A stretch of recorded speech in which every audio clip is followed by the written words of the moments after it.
నమస్తే అండి. పద్మజ ఖండవిల్లి వ్లాగ్స్ ఛానల్‌కి స్వాగతం. పంచారమ క్షేత్రాల్లో ఒకటైన ద్రాక్షారామానికి చుట్టూ పద్మాకారంలో ఉన్న 108 నక్షత్ర పాద శివాలయాల సిరీస్‌లో భాగంగా ఈరోజు మనం మూలా నక్షత్రం 2వ పాదం వాళ్ళు జాతకరీత్యా గ్రహశాంతి కోసం దర్శనం చేసుకోవాల్సిన పామరు క్షేత్రంలో ఉన్న శివాలయాన్ని చూద్దామండి.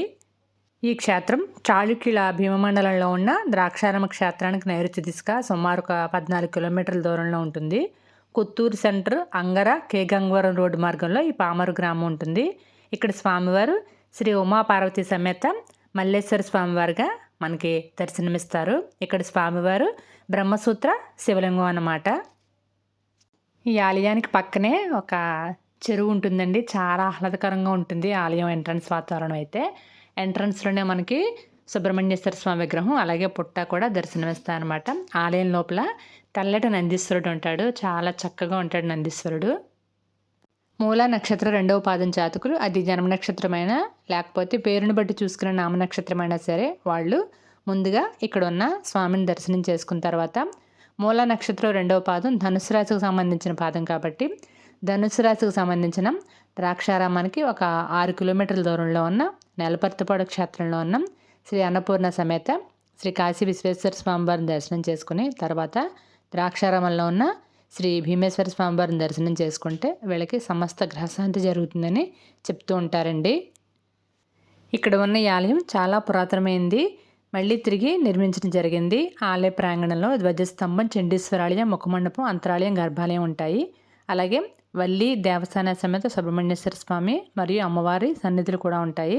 అంతరాలయంలో మనకి గణపతి దర్శనమిస్తారు. ఇక్కడ ఉన్న శివలింగం ఎంతో మహిమగల బ్రహ్మసూత్ర శివలింగం అన్నమాట.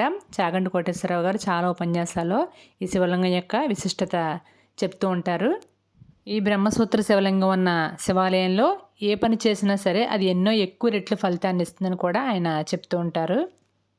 ఇక్కడ ఆలయ ప్రాంగణంలో వెనకాల వైపు ఒక శివలింగం ఉంటుందండి. అది పూర్వం నుంచి ఉన్న శివలింగం అన్నమాట. ముందుగా ఈ శివలింగమే శివాలయం ఉండేదట. ఇది స్వయంభూ శివలింగం అని చెప్తూ ఉంటారు. మనం స్వయంగా మన స్వహస్తాలతో ఇక్కడ స్వామికి అభిషేకం చేసుకోవచ్చు.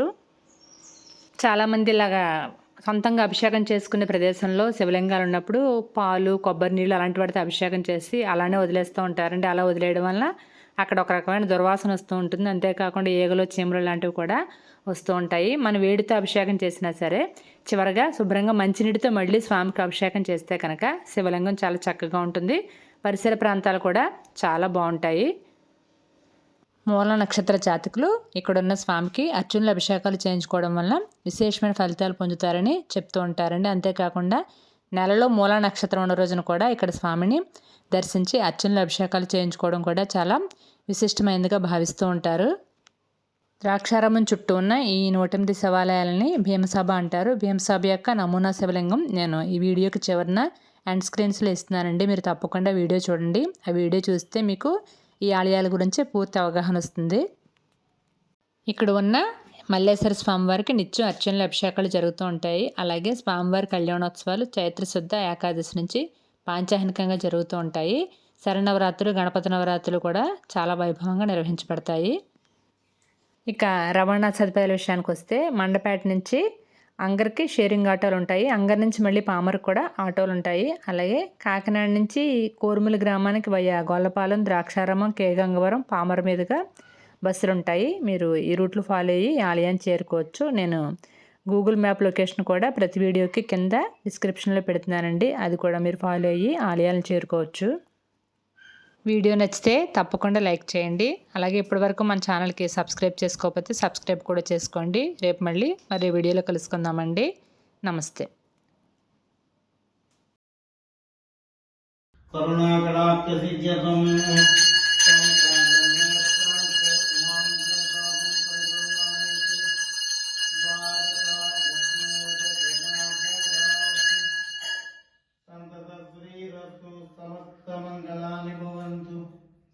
నిత్యద శ్రీ